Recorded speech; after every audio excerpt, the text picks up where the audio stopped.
All right, welcome back. Here's our GMC Sierra tweet of the night, ESPN stats and info. Nikola Jokic, first player with 10 rebounds, 5 assists, 2 blocks in any quarter over the last 25 years, including both regular season and playoffs. At the end of that first quarter, he had 13 rebounds. I've never seen that before. And Mark Jackson had to feel embarrassed, the fact that he left him off his top 5 in MVP voting, Andrew. And I know you have the Lakers going to winning, and you said that at the beginning. That's a good call by you, although they're going to be in for a tough match with this Denver team, especially playing 4 games in Denver. Yeah, and they haven't lost there in the playoffs, and none of the games have really been close, and you can count on one hand the number of times they've lost all year at home with Jokic in the lineup when they haven't been doing the load management stuff. It's going to be a big, tall task. I still think, though, that I trust the supporting cast of the Lakers more than I do the Nuggets over 7 games. So Jokic is a star and maybe the best player in the NBA, but I trust LeBron and Anthony Davis and D'Angelo Russell and those guys, Bob, more than I do the next wave of players under Jokic. Jamal Murray can make 7 threes in a game, and he can score 0 points the next game. And I just feel like that ultimately in this matchup will be the difference. The guys like Aaron Gordon and Michael Porter Jr., they got to step up against the Lakers because they're way more invested in this than the Suns were, who looked like they were ready to go play golf with you. Yeah, seriously, DeAndre Ayton is one of the guys. He'll be gone. He's not. Oh, he got a supermax deal. It wasn't Monty Williams' fault either, by the way. I mean, I think he got a raw deal there. I'm sorry. They brought in Durant. He's supposed to be this guy. He's just another guy. Durant He's a vagabond, just like Harden. He's a vagabond. They go to different places and they lose everywhere they go. Those guys did their thing. Well, Durant won twice in Golden State. Because of Steph Curry, because of Klay Thompson, not because of anything he did. Yeah. I'm sorry. He went. Yeah, I understand that. But those two guys were doing their thing, scoring at least 30 points a night. They were getting 0 production from a guy who was the former #1 overall pick and got a super max deal. They were bringing a guy off the bench named Jock Landale to play over him, Bob. Ask Steve Banko about all this. He knows what went on there. He went into a Great Depression when this series was over, didn't you, Steve? He still is. He just told me in my ear. He knows about Ayton being a colossal bust in that series. It's almost as if, again, if you look at that, he was being backed down. He had no answer for it whatsoever at all. He just didn't. We get in trouble in the media sometimes when we talk about effort. I do think some teams want it more than others. And we see it manifest from time to time where star players just pack it in. It happens. Guys get either disenchanted, disgruntled, you name it. They just give up on the season. And I thought we saw some of that with Phoenix in the NBA playoffs. We saw a lot of it with Philadelphia, and Harden led the way. Let's go out to the lines. We got Jay in Pittsburgh. Jay, what's going on, man? Hey, how you doing, guys? I have a quick Bucko question. Okay, so I remember when A.J. Burnett came and a lot of people were down on him, and he came here and he really lit the city on fire. What do you think about trying maybe Madison Bumgarner?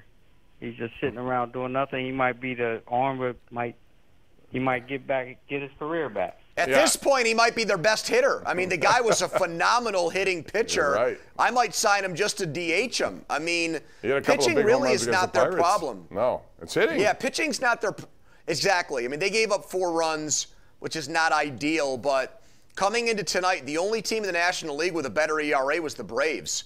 The Pirates had a better team ERA than even the Dodgers and the Brewers.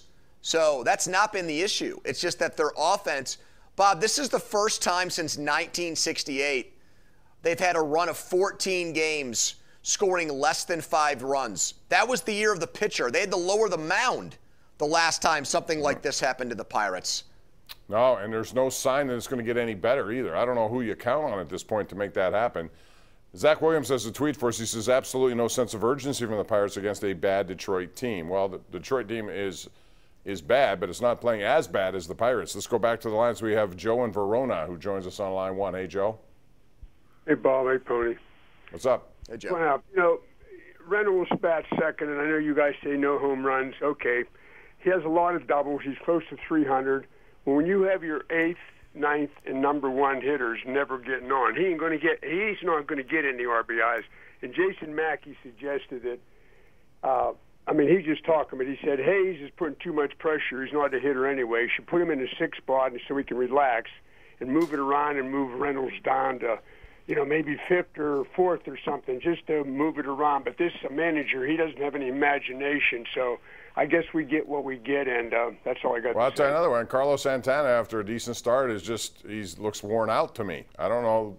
Yep. Yeah, for a first baseman and a third baseman combination, they've got, what, total of 3 home runs? That's it? And when you combine that with the fact that you get 0 from your catcher, although delay played, and he got a hit tonight, and you're not getting much at all other than Sawinski here and there, what are you getting power-wise in a league that really has a lot of power in it?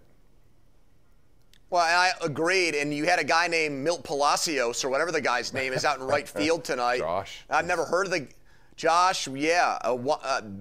Not running out a ball that he hits up the middle that ends up in a double play because he's standing there at home plate after he makes contact. I mean, these are things that are unacceptable. We've seen it too much from the Pirates during the month of May, where a lot of their fundamentals have gotten away from them, the little things you need to do to win. Ideally, I think Ji-Hwan Bae would be their leadoff man, but you've said it, Bob, you can't steal first base. Right. He can't get on base consistently enough. His defense is also one where he makes dazzling plays and then he can't make the routine play. So they've got a lot of players who have major warts. They don't really, Reynolds is the most complete guy, but even he is a very streaky player. And I don't know if he's going to hit more than 20 home runs most years. So the bottom line is it just takes a lot for them to score runs because there's not a lot of power in their lineup. Right. Let's go to Fred in North Huntington. Joins us on line number 3 here. Fred, how you doing? Good, Bob. Thanks for taking my call. Andrew, I love the hat, buddy. Looks good. Thank you. Oh, it's a Nordique hat. I just looked over. I saw it.